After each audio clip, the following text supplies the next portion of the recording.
Assalamualaikum warahmatullahi wabarakatuh. Berjumpa lagi di kelas IPA. Kali ini, kita melanjutkan pembelajaran tentang pesawat sederhana. Jika ingin memotong kertas, tentu kita akan mencari alat yang bernama gunting. Gunting adalah salah satu contoh pesawat sederhana. Definisi pesawat sederhana adalah alat yang memudahkan pekerjaan manusia. Dalam pembelajaran kali ini, kita akan membahas 3 jenis pesawat sederhana, yaitu tuas, katrol dan bidang miring. Tujuan pembelajaran kali ini adalah 1.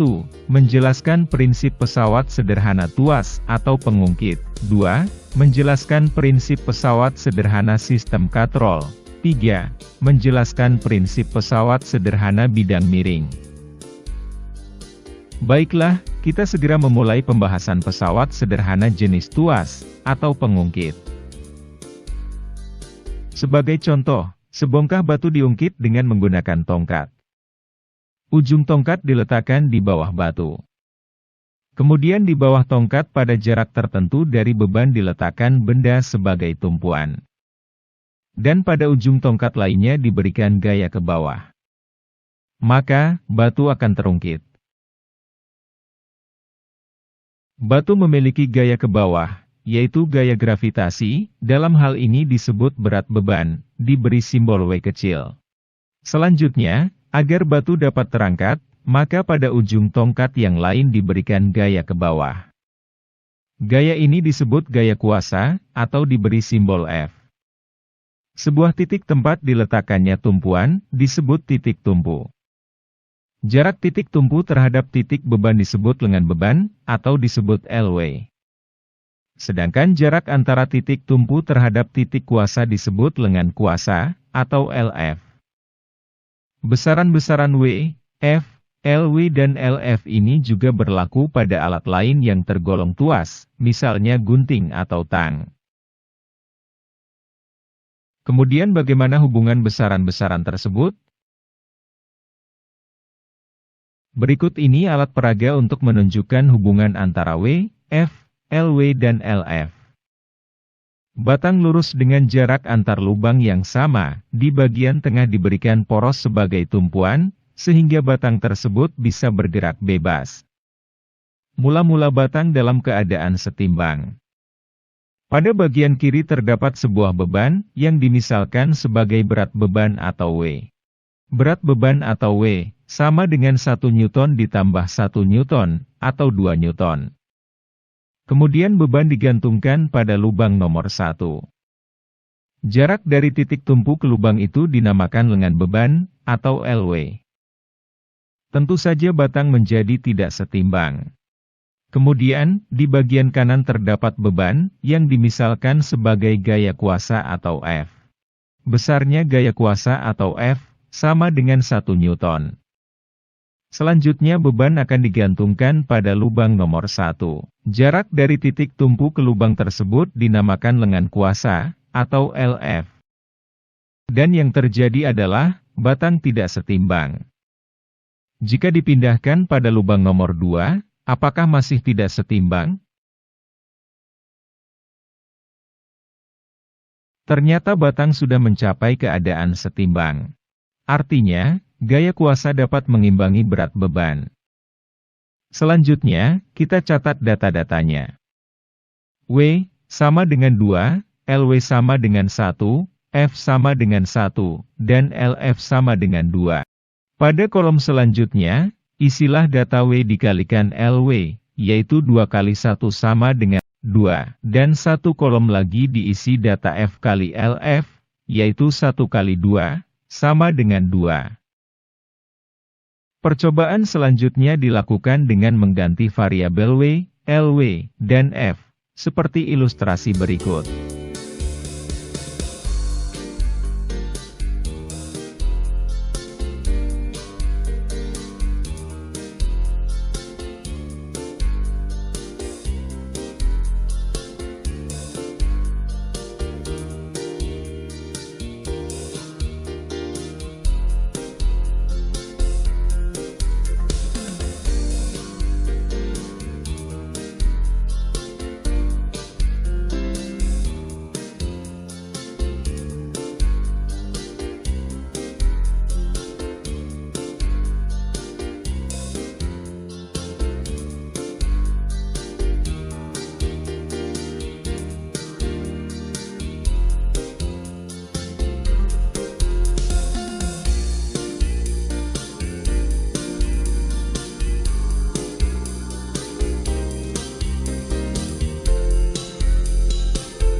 Jika kita lihat dua kolom yang paling kanan, ternyata hasil perkalian W dan LW sama dengan hasil perkalian F dan LF, sehingga pada pesawat sederhana jenis tuas, berlaku persamaan, W dikalikan LW, sama dengan F dikalikan LF.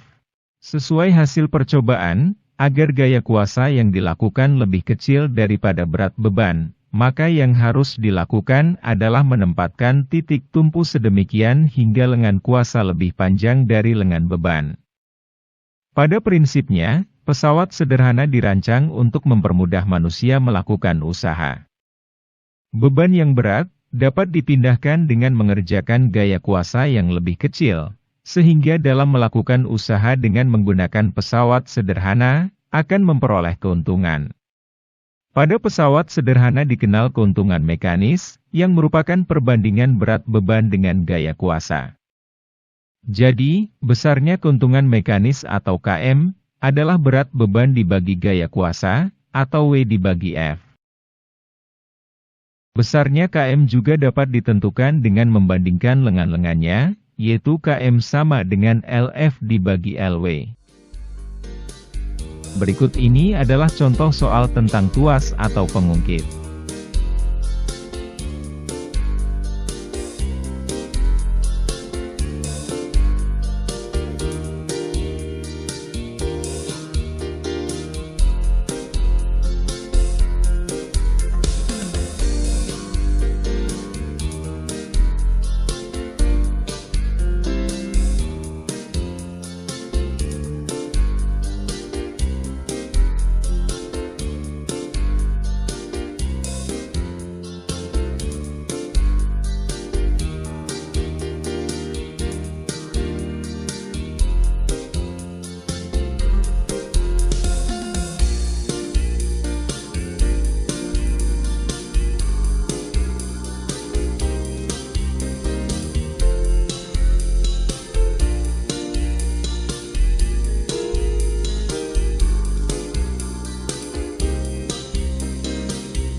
Pembahasan jenis pesawat sederhana selanjutnya adalah katrol. Katrol berbentuk roda dan bergerak berputar pada porosnya. Katrol mempermudah mengangkat beban, karena orang dapat memberikan gaya kuasa dengan arah ke bawah. Dengan gaya ke arah bawah maka orang bisa menggunakan seluruh beban tubuhnya untuk menarik benda.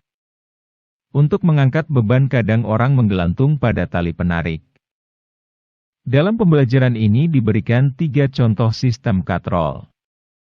Yang pertama, dengan satu katrol, atau disebut katrol tetap. Kemudian ada sistem katrol dengan 2 katrol dan 3 katrol, di mana pada sistem katrol tersebut menggunakan perpaduan katrol tetap dan katrol bergerak.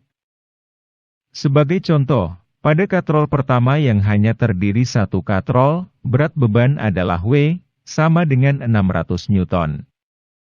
Berapakah gaya kuasa atau F? Besarnya gaya kuasa F adalah sebesar gaya tegang pada tali. Pada gambar diberikan tanda arah, yaitu anak panah ke atas warna merah. Dalam keadaan setimbang, gaya ke atas sama dengan gaya ke bawah.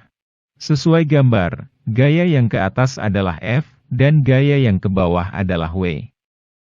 Jadi, F sama dengan W. Sehingga pada katrol ini besarnya gaya kuasa atau F, sama dengan berat beban, atau W, yaitu sebesar 600 Newton.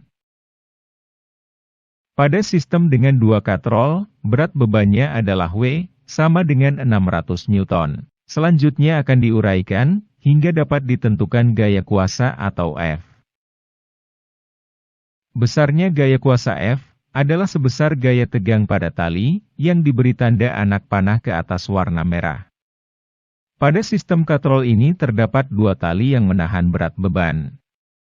Jika salah satu tali memiliki gaya tegang F, maka tali lainnya juga memiliki gaya tegang F. Dalam keadaan setimbang, gaya ke atas sama dengan gaya ke bawah. Sesuai gambar, banyaknya gaya ke atas ada dua, yaitu F dan F, atau sama dengan 2F.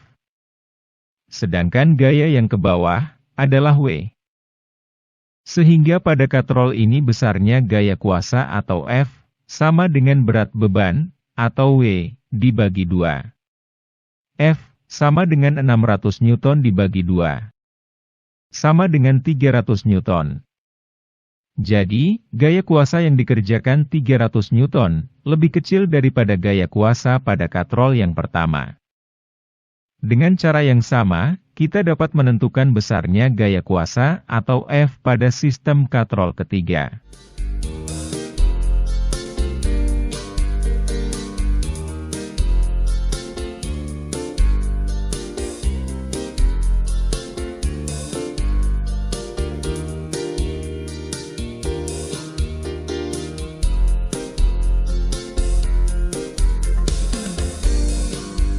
Pada sistem katrol yang ketiga, gaya kuasa yang dikerjakan lebih kecil daripada gaya kuasa pada sistem katrol kedua.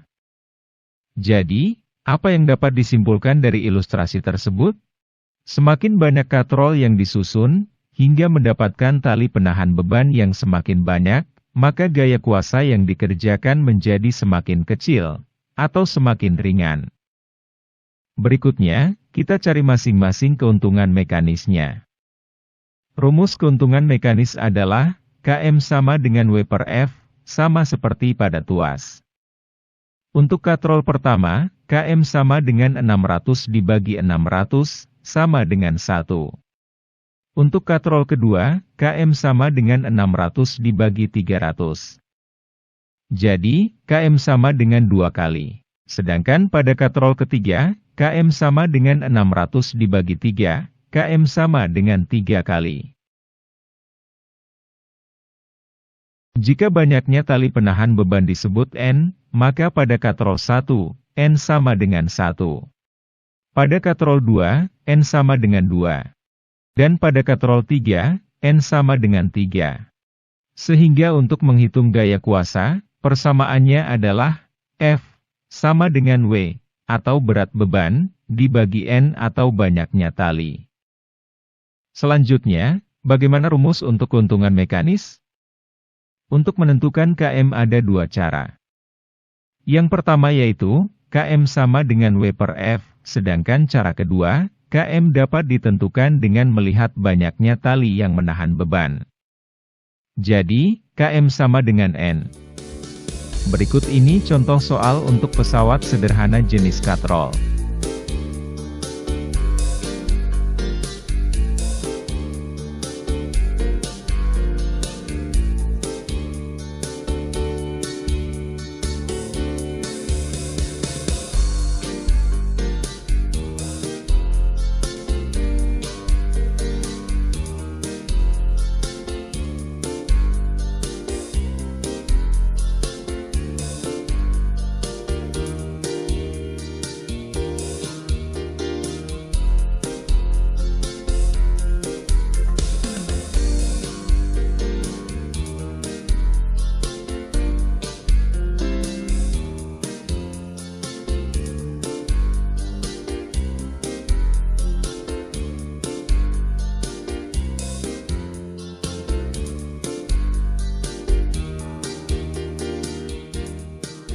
Yang ketiga, pesawat sederhana bidang miring.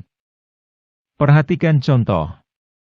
Dua orang akan memindahkan benda A dari lantai ke atas meja. Tetapi cara yang dilakukan berbeda. Orang pertama, baju merah, mengangkat benda secara langsung dengan gaya kuasa ke arah atas, atau melawan berat benda. 。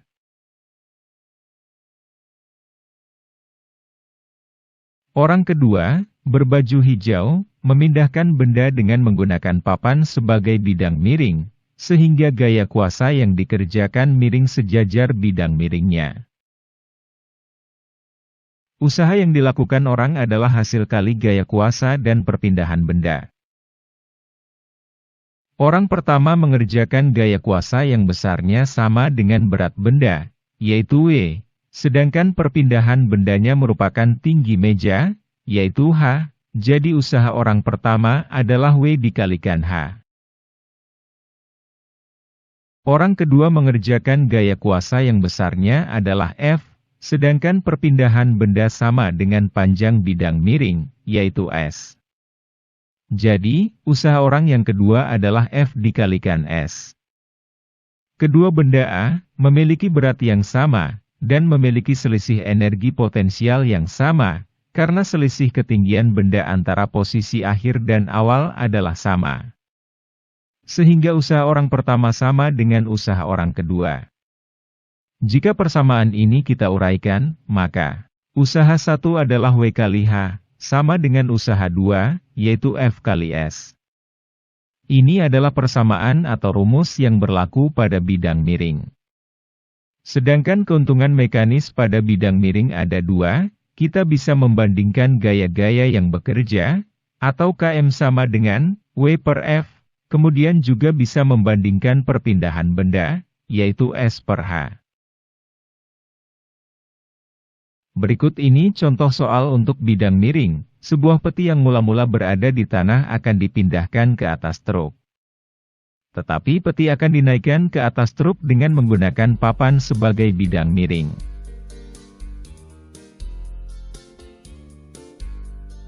Jika diketahui berat beban W sama dengan 900 Newton, kemudian tinggi truk atau H sama dengan 1 meter, dan panjang papan sebagai bidang miring adalah S, sama dengan 3 meter, maka berapakah gaya kuasa atau F?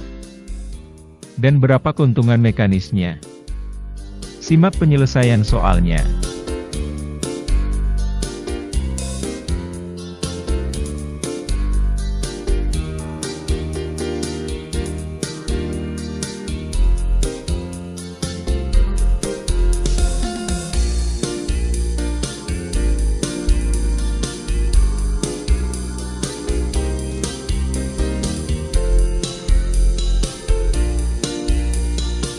Demikian pembelajaran tentang pesawat sederhana, semoga bermanfaat. Sampai jumpa pada pembelajaran IPA materi lainnya. Sekian, wassalamualaikum warahmatullahi wabarakatuh.